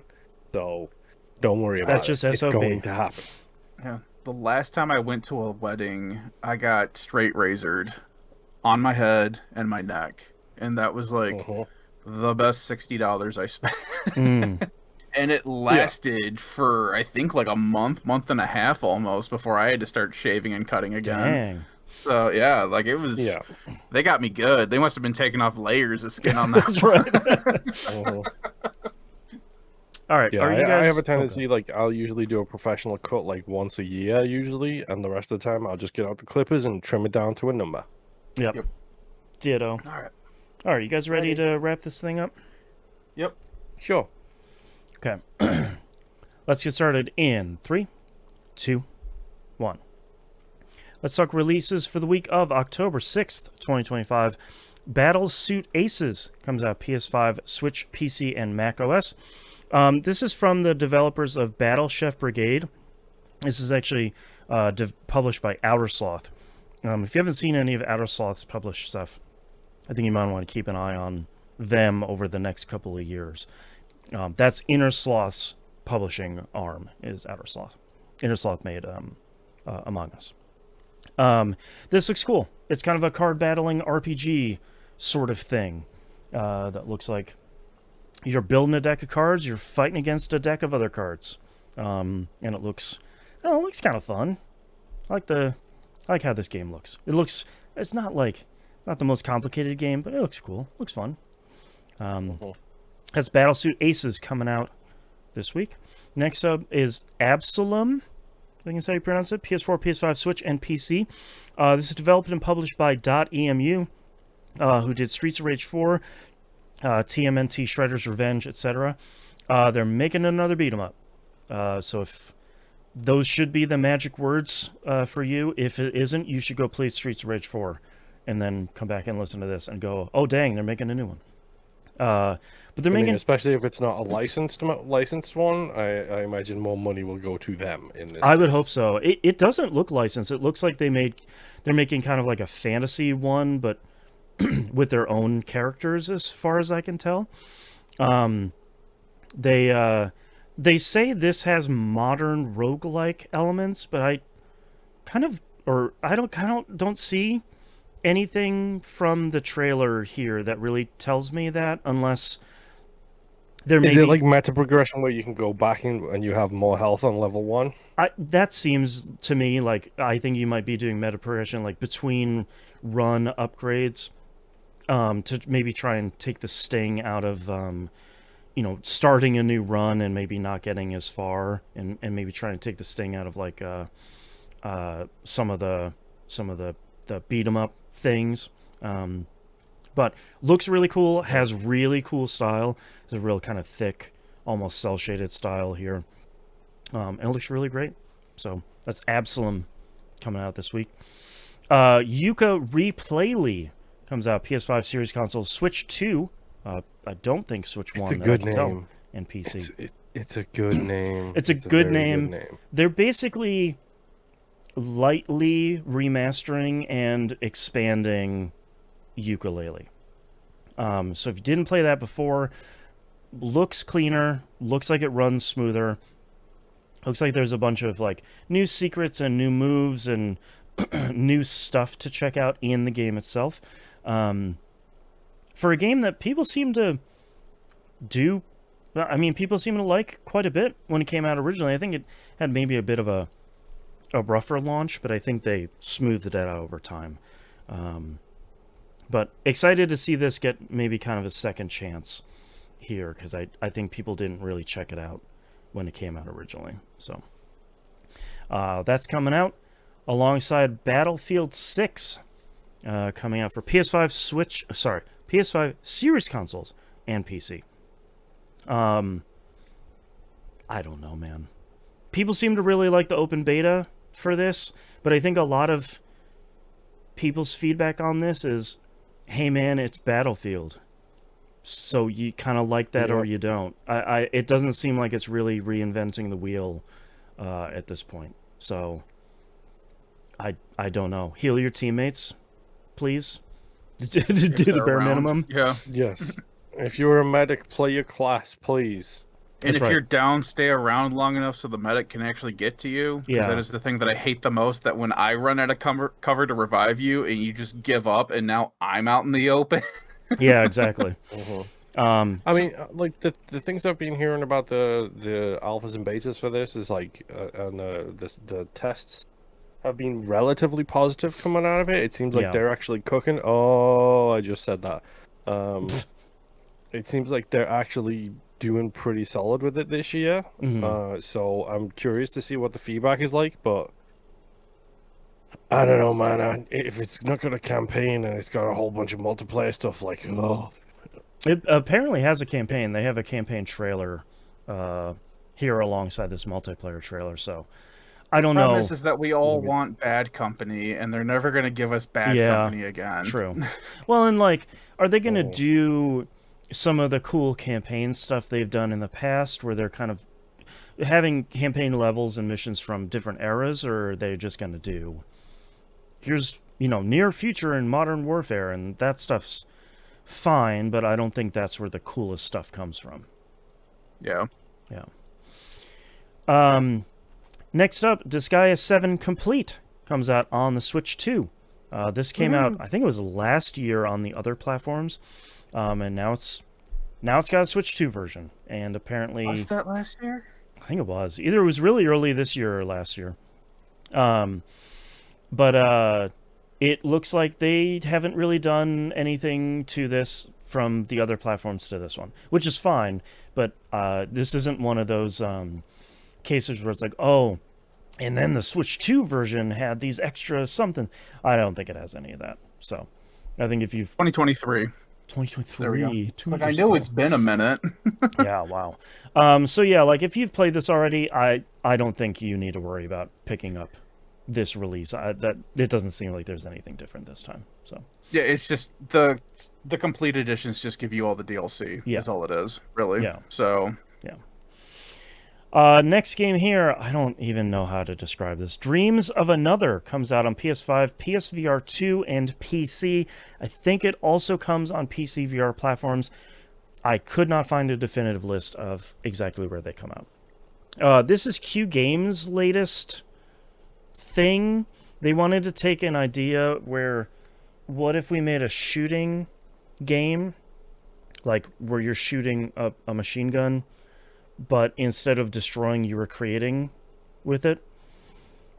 So it leads to some really wild footage of you shooting a gun and it makes a doorway. And you're like shooting a rocket launcher and it's making like a tree. I don't know what this game... it's a fever dream. Yeah, like a lot of Q games are like this, where they're just these very kind of artistic, wild, experimental experiences. But this one seems very strange, even by their regards. So we'll see. I don't know. Next up is Little Nightmares 3. That comes up PS4, PS5, Xbox One, Series Console, Switch, Switch 2, and PC. I feel like these are pretty known quantities at this point. They're like usually side-scrolling kind of puzzle platformers that are spooky. And it's two-player focus. They do say this time, though, you can do online co-op or solo with an AI companion this time. So I don't think you don't have to play it co-op like the previous ones. But I feel like the point of these largely has been, hey, there's two of us sort of sneaking and creeping around super spooky places in these games. So as far as I can tell, they aren't really doing anything super wild above and beyond what they've done before on this one. So certainly nothing wild like our last game here. Ys versus Trails in the Sky Alternative Saga comes out PS4, PS5, Switch, and PC. This is a remaster of a PSP game where it's a arena-based fighting game between Ys characters and Trails in the Sky characters, which We're excited. I somehow have never heard of, even though this is really? a truly wild idea. Yeah. I feel like Dissidia probably took most of my attention on the PSP for games like this. That makes sense. Yeah. There is, as of right now on the 10th, there is only a digital version coming out. Physical version has been announced, but there are no dates, and the physical is being handled by Limited Run Games. Boo.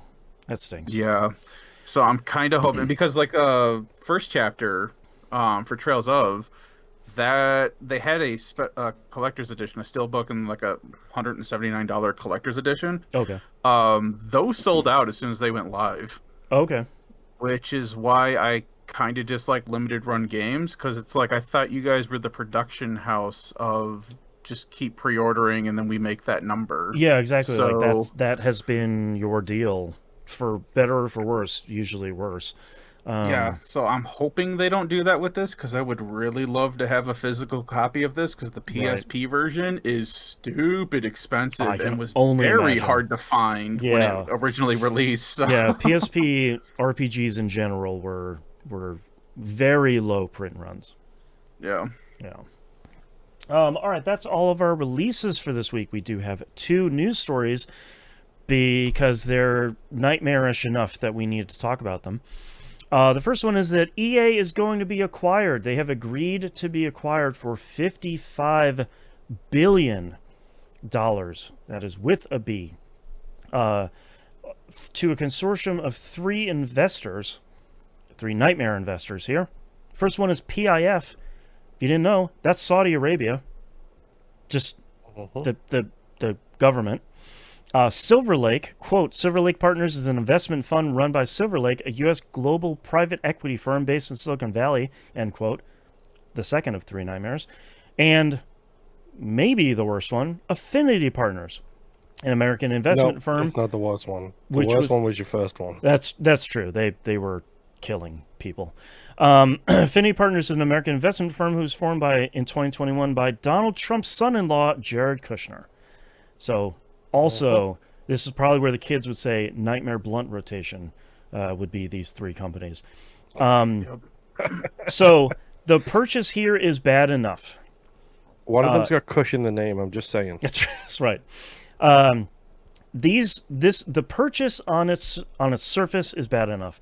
The 3 entities that are purchasing them are bad enough. They are, by purchasing this deal, they are then also absorbing $20 billion of debt that EA is rocking around at this point as part of this purchase. I don't know what the future of EA is for sure, but I think you can look at this equation. Sports and shooters. I think you can look at this equation and say it's not good. And not from like what their games they're putting out are, but from we're going to see an unprecedentedly huge layoff coming in the wake of this. Between that, it sounds like EA is going to be taking on a ton of debt, which sounds like every hedge fund purchase so far of, okay, now you hold our debts and you're bankrupt. Yeah, you strip them and get rid of them. And I think you have I've already heard the Kush one himself talk about how AI is the future for EA to make games cheaper and more cost-effective. Of course it is. Why wouldn't it be? I think you also have the additional wrinkle here of the Saudi Arabian government's influence here in potentially what is acceptable or what isn't acceptable in games. Say goodbye to Dragon Age. Period. No, say goodbye to more BioWare. Like that's been historically one of the more queer-friendly studios that EA has under its umbrella. It's an easy thing to look at BioWare from a private equity standpoint and say, like, they haven't been putting anything out. Everything they've been putting out has been queer-friendly and not selling super well. So we can just shutter them. And I've seen a lot of people out there asking, like, what is Saudi Arabia interested in a company like EA? And like Moon said earlier, sports and esports. That's the biggest thing that Saudi Arabia is doing. The biggest rumor that's been going around lately has been they want to diversify away from oil. And the easiest way to do that is sports and esports. They have a huge stake, if not a complete stake, in a whole bunch of companies. SNK is completely owned by the Saudi Arabian government as well. Go look up the drama that happened in professional golf between the PGA and the LVA, I think it was, which was a second pro golf people, and they were in sharp contrast to each other because the LVA or whatever it was owned by the Saudi government, was paying a lot more than the PGA. PGA had some asinine, archaic rules with regards to footage, like golfers couldn't use their own footage without paying the PGA for the footage that they Right. had of the golfers themselves. Oh, you Exactly. mean the NCAA and the NFL? Exactly. Yep. Uh-huh. Like, it's literally villains all the way around. But hey, guess what happened? They merged, and Yeah. now they're the same company owned by the Saudi government. Yep. Pharaoh Reigns in chat says, "I bet they I say sell government loosely, right. by the way. I bet they sell Respawn. I don't think that's an immediate thing because they are Apex. They are trying to put a huge push into esports specifically, and Apex is still at least attempting to be a big part of the esports. I think it's been waning in the last couple of years as sort of favor has slipped, and their stuff like Marvel Legends has gotten much bigger. But I bet they try to do another big esports push for that, and they just want that sports money, and like you said, they want that shooter money too. Those are just guaranteed. Those are guaranteed paydays. They want that. They want the I can't even remember the name of it. It's been so long since I played it. The Ultimate Team money. That's what they want. Oh, FIFA. Yeah. Or no, it's EAFC now. Yes, yeah. because they weren't willing to pay the license to FIFA. Whoops. Yeah, I mean, that's all the stuff they want. And trying to get deeper and deeper into sports in the West is going to diversify them a lot. So I hope it would be great if nothing would happen to EA, and it would be great if an already bleeding from a gunshot wound industry could weather a purchase like this. But I don't think that's realistic. And that It's like every day I question, should I just stop playing video games? It's like right. The industry is just a complete 100%. show at this point. Yep. And Yeah. it's like, even if What's you the old try... phrase? There's no ethical consumption under capitalism. Exactly. Is the old Exactly. phrase. It's like, no matter how hard you try, no matter who you decide to boycott, it's like, if you look hard enough at any of them, none of them are good. Right. And if you look hard enough with most games nowadays, it's all going to lead back to Saudi Arabia, and that's going to continue to happen in a really depressing way. And that's not just video games either. That's like True. Most of America right That's a now. lot of sports. That's a lot of industries. That's a lot of... Hey, Yeah. Boston. Yeah. You said Affinity Partners was involved in this, right? Yes. Yeah, which was had $2 billion invested into it in 2021 by the PIF. Yep. It's just another... Oh, it's just the PIF. Yeah, it's just it's a PIF ghost for two of corporation. them. And probably Silver Lake if you dig deep enough. Like, Oh. it's really... It's Which- concerning. Here's a fun fact for you, by the way. I googled what does the PIF own, and on the Wikipedia page, just for the PIF, it says former Donald Trump administration officials. I was like, okay. Incredible. Fantastic. Super, super good. Super good. Our other news story here that is less of a bummer, but still kind of concerning here. Xbox has changed Game Pass tiers and increased prices kind of along all across all of the markets it works in. So, formerly Game Pass Core is now Xbox Game Pass Essential. That's now $10 a month. Standard is now going to be called Xbox Game Pass Premium. That was $15 a month or £10. That's now $15 a month or £11. And then Game Pass Ultimate goes from $20 or £15 to $30 per month or £23 per month.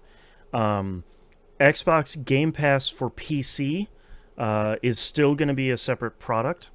So if you only want the kind of Game Pass games over there on PC, it is now going from $12 or £10 to $16.50 or £13.50. That sucks. Just sort of overall, I am continually disappointed too by both Xbox and Sony continuing to have this overly purposely confusing tiered system. Because I know I'm sure when you look at it from like a purchasing perspective or like a design perspective, all these psychologists will probably say, well, just have all these tiers, and they'll just say, who cares? I don't want to figure it out.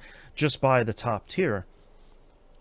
But that's not going to happen anymore because everybody is doing this across streaming platforms, game platforms. Half of the programs you use on your PC and your phone are doing the same thing too. So your cars are doing this. Exactly. So like at this point, people aren't going to say, I'll just get Ultimate. It seems like the webpage says it's the best deal. They're just not going to because it's too much, especially if they look at $30 a month, which now, unfortunately, is sort of past the point of... It's at the tipping point. It's at the tipping point for me. Like, I still think it's worth it because I play a lot of Game Pass stuff. Right. And we've talked about this before. I've always done the math, like how many day one releases do I play each year? Is that worth it for me to cover the cost of the subscription? And so far, it's worked out. Right. Now it's getting close to that balancing line where it's like it's getting closer and closer to that point where it's like, no, now I need to play like 7 games day one. Right. 7 AAA games from Microsoft that they're not putting out every year. Yeah. Like I've also got a bunch more day one announcements and stuff, but right. Yeah. And like it's whatever. The real problem here is we have been singing the praises of Game Pass ever since it came out. And this is the design of a platform like this, which is you get people in when it's too good of a deal to pass up. For the longest time, it was like, well, you should have Game Pass because it doesn't make sense not to from a financial perspective. And now it's to the point where, like you said, Moon, you need to be playing at least 6 or 7 full-priced games in a year to at least... It's $360 a year now. So, like, you need to try to break even from that. And Microsoft's, like, output aside, that's a lot of games for a kind of regular, standard John Q. Street Fighter fan gamer to play when they don't have time and they don't have the money to pay for this stuff. And now, if you're playing a game or 2 a year, it's cheaper to now just go buy it instead of paying for the stuff. And we're looking at all of these huge games this year. The majority of the big games this year we're seeing are all indie games. Like, look, Silksong is one of the biggest games of the year. It's a $30 indie game. That's 1 month's cost for Game Pass. And if that's all you're paying, it's way easier and way cheaper to just own the thing. Especially now, because you're not going to get the discounts for purchasing games that you would, that Game Pass was providing you. And now they're taking away even more of the benefits that they were doing before. Which is really funny because they said in their statement that they're adding more benefits to it. It's like, but what about these benefits that you have been getting rid of? I don't know. Quietly. Right. Yeah. And like the benefits they're adding are real bummer. Like you get the Fortnite Battle Pass for free. Literally nobody cares. Like, I like Fortnite a lot.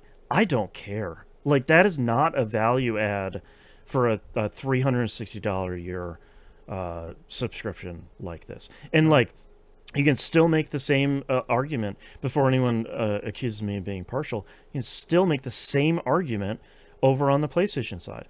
It's what, still $150 a year, I think it is, for the highest tier. That's a lot of money. Now that Xbox has done this, how long is it until PlayStation announces that, oh, we're upping our prices now too? Yeah, exactly. And like, just like Moon said for him with Game Pass, the highest tier of PS Plus is still worthwhile for me because I'm playing stuff like Blueprints this year, and I'm playing a bunch of great stuff in the back catalog, and I'm getting the streaming for my Portal. I'm getting all this stuff, and thankfully Microsoft is still keeping the streaming stuff alive in the Game Pass tiers. But like, you just start really looking at it of like, okay, the math is now not starting to work out in my favor, and when is that tipping point of like, well, I don't need it for this. Maybe I'll keep the lowest tier for online play support, but beyond that, this doesn't make any sense, especially when you're looking at all your streaming services are getting more expensive. To bring it to real life here for a second, all of our groceries are getting more expensive. Every single one of your bills that is the stuff you need to live and stay in your domicile is getting significantly more expensive. And then your video games are saying, well, maybe you'll get a game for free in the first year, and if not, it's $80. What's the big deal? Like, they don't seem to understand that it's a luxury. Like, oh no, they do understand because they keep coming out there and saying it every time. Well, this is a luxury product. Where? I don't see the luxury. I just see you trying to screw me out of money. And that's the phrase they're using a lot, because they're telling investors, we're squeezing the people that are rich, the people that can still afford to buy the console and buy the games and continue saying subscribe to Game Pass. But the people that are maybe renting a console, and maybe they were like renting games from Redbox, that doesn't exist anymore. They might be renting them from GameFly. Yeah. But like, those are the people we kind of don't care anymore about, because we're sort of pushing them out of the ecosystem. It's funny because it's the free to play game model, exactly, but applied to everything. Right. Smush the whales, screw everybody else. Yep. And it's really wild to see, because let's be honest, Xbox has been struggling ever since Don Matrick in 2013 took a shotgun and blew off both of Xbox's feet with the Xbox One unveiling, which, by the way, all of those consoles just do that now. He was just they just did that at the time. Yep. That's the problem. They did it at the time. And Xbox has been struggling to recover ever since. Kinect was a problem. The TV stuff was a problem. Like, all of this stuff has been a problem. And I feel like over the last year or two, Xbox has finally started to find their footing. We've had struggles of like Starfield was a flop and never really got where it needed to go. And there have been a couple of struggles here and there, but largely it's like, all right, the hardware's pretty solid. The OS is in a good space. We're finally starting to put out games, games big and small. Forza Horizon is doing great. South of Midnight did fairly well for a budget title. Like, we're getting to a great Indiana plot. Jones seems to do fantastic. That's a great point. I forgot about that. The not Stridad, Stalker 2 seems to be everybody absolutely adores Stalker 2. Yep. I still have to play that. My kids got that for my birthday, and it's just been sitting over there. But like, they've made some good progress, but then these two console price increases back to back. And then, like a week later, after a price increase, they drop that they're increasing the price of Game Pass while removing benefits of it. It's just like, you guys just like, look, the tariffs are real, and that is damaging so much. And we're now seeing reports over the last couple of days of the large language model and generative AI industries are cratering the availability and supplies of chips, especially for RAM. So that's going to affect production of devices like this. So those are Go real. check out what soybeans are currently doing if you want to know how the tariffs are working. Oh yeah, not great. Yeah, but like, we're seeing all of those impacts, but at the end of the day, like, Microsoft wasn't in a winning position already, and having this like all three of these things happen at once is just not the thing they needed right now at all. And it's a real bummer to see, because I think Xbox can find their way out of this stuff, and I think they can get to a better spot. They're just struggling to do it on every front. But also, too, Microsoft did give money to Donald Trump's campaign, so Sure. I don't feel bad They for the also woes give that it they're to having. everybody is the problem. Like companies like that. And this give is it part of the both thing that I sides. was talking about, where it's like every day I'm like, should I be playing video games? Right. Should I be buying video games anymore? Well, I mean, we haven't even talked I- that much about the BDS movement against Microsoft as a whole, where they're Because of Israel and because of them Which they finally made I almost swore. They finally made a full statement. yeah. Wink. And yes, they finally made a full reduction of their AI capabilities Right. for Israel, which is thank you. Yeah. At last. Yes. But like it's all in a bad spot. And like this is why we haven't been talking about this stuff that much on the show, because like all of it is bad.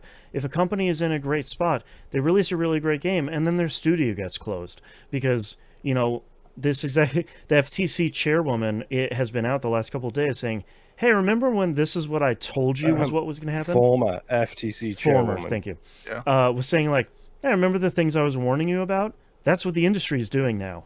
And like she's focusing it towards Xbox and Microsoft, but the whole industry is doing it in a way that feels way worse.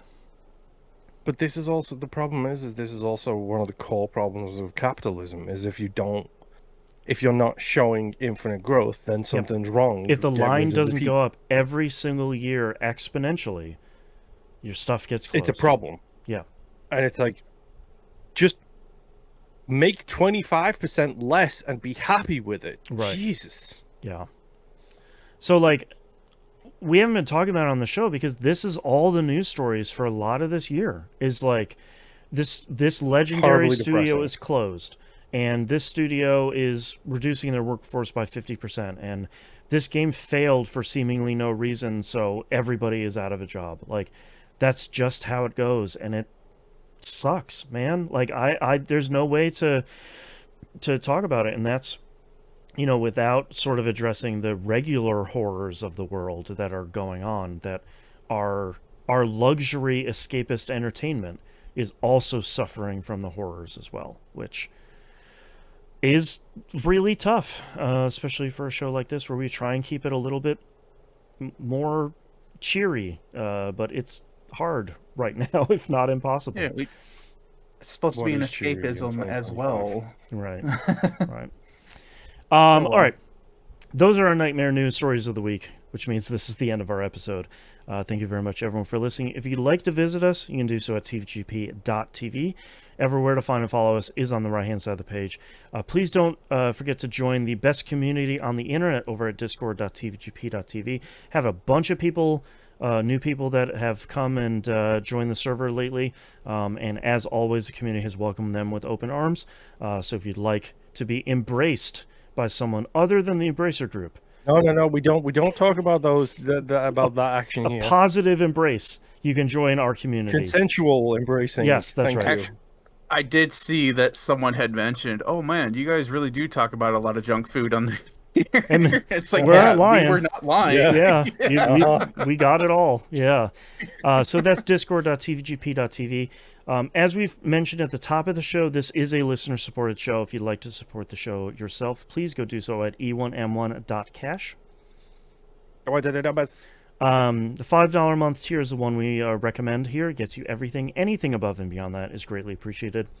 If you can't support us financially, go like, comment, subscribe on the YouTube videos.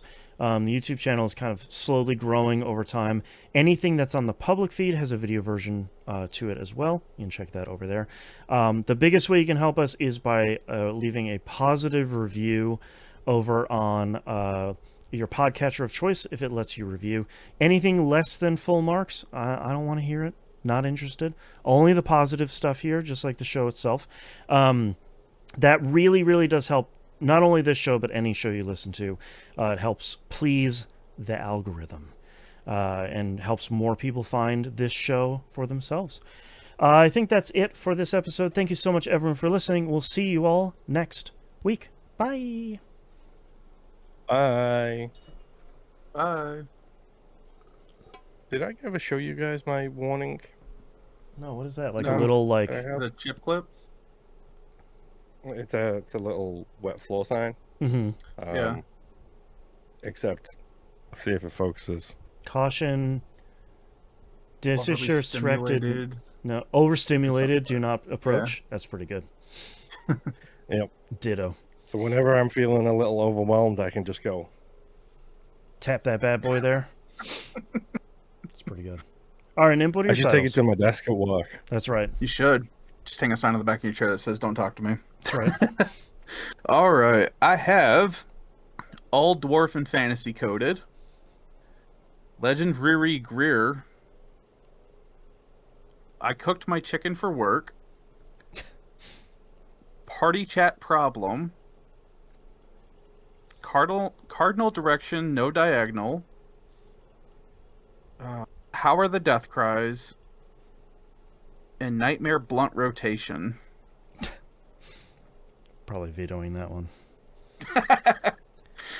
Moon, what do you have? I mean, if you want to veto, let's do some vetoes. Oh, no. True trickle-down economy. Mm-hmm. Progression out the wazoo. I can play one-handed. I'm a cheap mother effer. Squeezing it in. Shorn off his arm.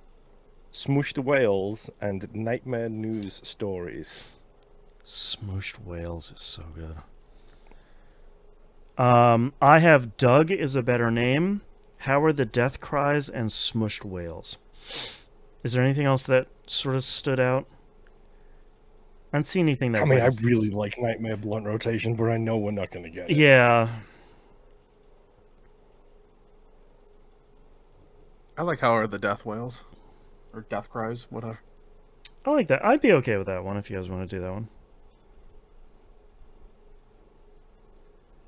What do you got, Moon? I can go for that one. Okay. Circling it.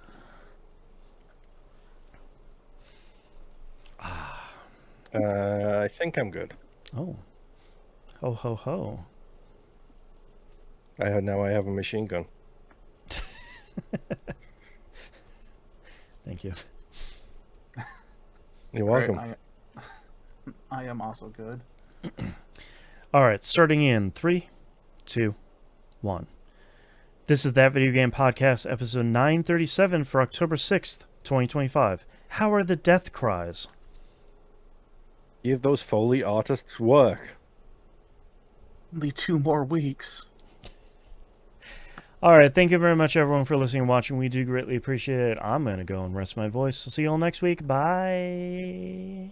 That's a lie. He's not. We still got more recording to do. Goodbye. No, stop. Don't tell But I secrets. don't. Bye.